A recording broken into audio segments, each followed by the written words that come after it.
The trail camera image made no sense to anyone who saw it. A massive gray wolf lay in the snow, battle-scarred and ancient, his body curled protectively around something small. Tucked against his belly was a tiny Arctic fox kit, orange fur matted with blood, drinking from a caribou rib the wolf held between his paws. Dr. Marcus Reed stared at the photograph for 5 full minutes before he could form words. His coffee went cold in his shaking hand. Every textbook he'd ever read said this was impossible. Wolves eat foxes. They don't adopt them. They don't raise them. They don't protect them like their own young. But the image didn't lie. And neither did the 100 photos that followed over the next 2 years. This wolf wasn't hunting the fox. He was saving it. The wolf was 12 years old, ancient by wild standards, his muzzle streaked white with age. His left ear was shredded from a dominance fight he'd lost 3 winters ago. That fight had cost him everything, his rank, his pack, his entire world.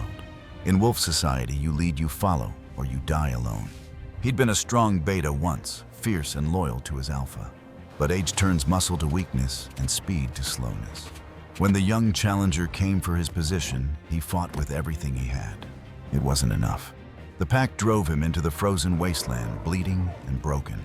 For 2 years, he survived on scraps and shame, a ghost limping through endless white.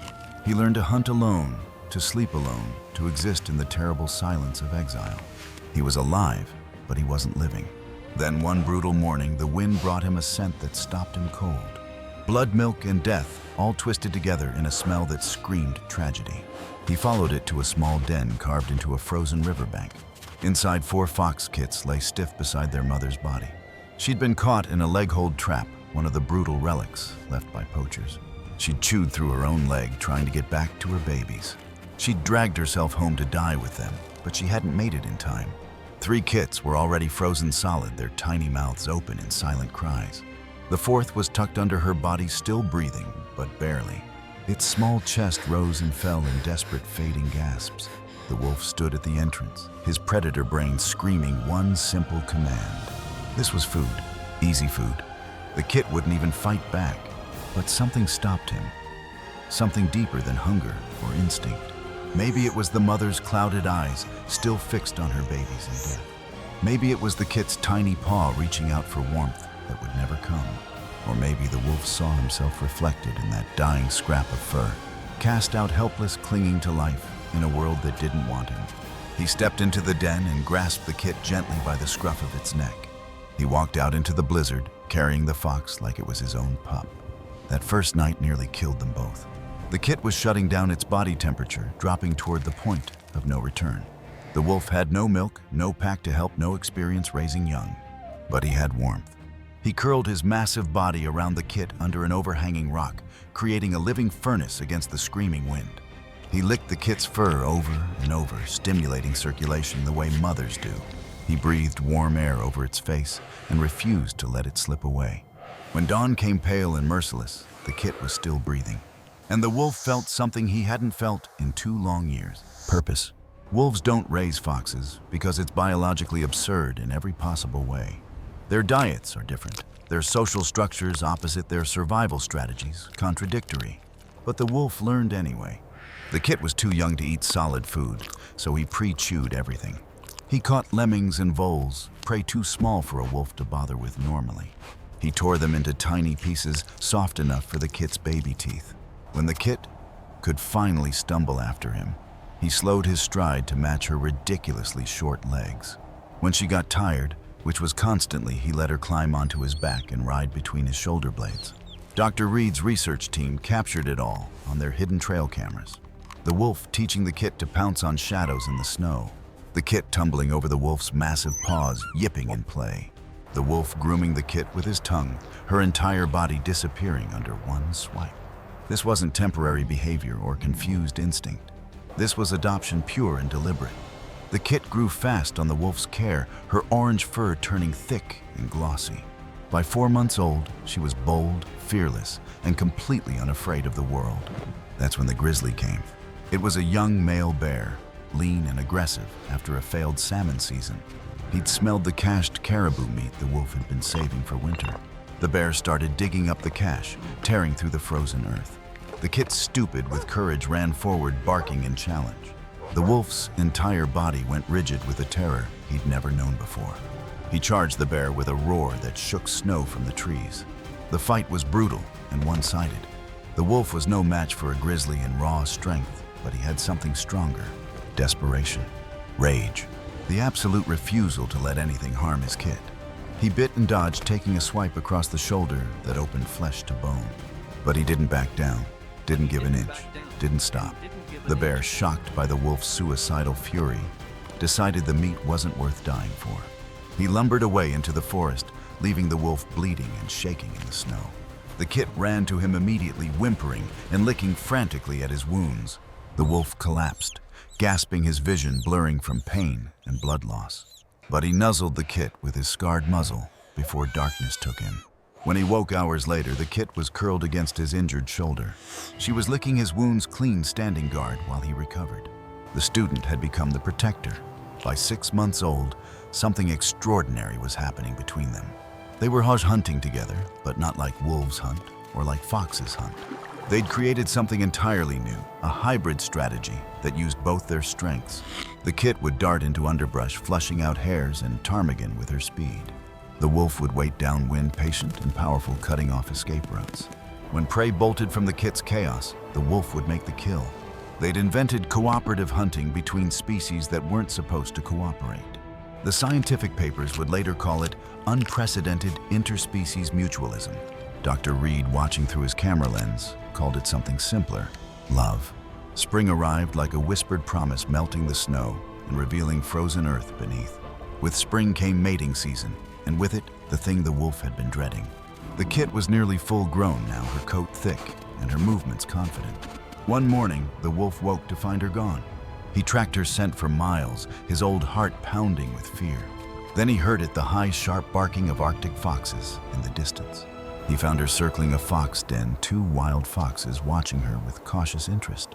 The wolf stayed hidden behind a ridge, his chest tight with an emotion he couldn't name. This was natural, this was right. Foxes belonged with foxes. But when the male fox approached, the kit didn't respond the way a wild fox should. She looked back over her shoulder, searching for something. When she didn't see the wolf, she started barking frantically, a distressed and desperate sound. She was calling for him. The wild foxes scattered, confused by her strange behavior. The kit ran not toward them, but back toward the wolf, back toward home. When she reached him, she pressed her entire body against his legs, whimpering. The wolf stood very still, understanding flooding through him like cold water. She'd chosen him over her own kind. 2 weeks later, everything came full circle. The wolf was sleeping in afternoon sun. The kit sprawled across his back when he caught a familiar scent. His eyes snapped open. His old pack was moving through the valley, lean and hungry after a hard winter, and they were heading straight toward them. The wolf's first instinct was to run, but the kit was visible and vulnerable in the open. If he ran, they'd chase and kill her. If he stayed, they'd fight and kill them both. The young alpha who'd defeated him 3 years ago crested the ridge first. He stopped his pack, flowing to a halt behind him. 7 sets of eyes locked on the impossible scene. The exile standing beside a fox. The alpha's lips pulled back in a snarl, and he started down the slope. The wolf stepped in front of the kit. His hackles raised, his teeth bared. He was old and outnumbered 7 to 1, but his message was crystal clear. "You'll have to go through me." The alpha stopped 10 feet away, studying the scene with intelligent, calculating eyes. The pack fanned out, circling, growling, but they didn't attack. The alpha's gaze moved from the wolf to the kit, to the den entrance behind them. He saw the cached food, the careful preparations, the way the kit stood, ready to fight beside the wolf. Then the alpha did something no one could have predicted. He sat down. It's a gesture of non-aggression in wolf language, a signal that conflict is over. One by one, the pack sat to 7 wolves, acknowledging something they couldn't fully understand. For 5 eternal minutes, the 2 groups stared at each other in tense silence. Then the alpha stood, turned deliberately, and led his pack away without a backward glance. Dr. Reed, watching the footage later with shaking hands, couldn't explain what he'd witnessed. Had the alpha recognized the wolf's devotion and respected his courage? Had the pack decided this strange pair wasn't a threat, but something beyond nature's normal rules? No one would ever know for certain. The wolf lived for 2 more years, long past the age most wolves survive in the wild. The kit never left his side, hunting with him, sleeping beside him, growing into a strong and clever fox. When the wolf finally died, it was peacefully in his sleep on a sun-warmed rock overlooking the valley. The kit stayed with his body for 3 full days. Dr. Reed watched from a distance as she curled against the wolf's still form, grooming his fur one final time. Then she stood, looked at the valley below, and walked away. But she didn't go far. She denned within sight of that rock, raising 2 litters of kits there. And sometimes on quiet evenings, researchers would see her return to the wolf's resting place. She'd sit there in the fading light for an hour, maybe remembering, maybe paying respect. Then she'd disappear back into the tundra like an orange ghost. The scientists wrote their papers and presented their findings to conferences around the world. They called the relationship unprecedented, anomalous, statistically impossible. But Dr. Reed, watching that final footage of the kit sitting vigil, knew the real truth. What they'd witnessed wasn't just science or animal behavior or biological curiosity.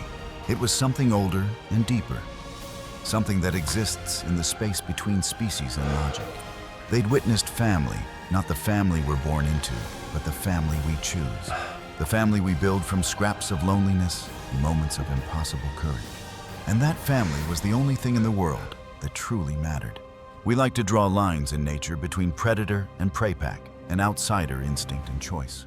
But this wolf and this fox erased those lines completely.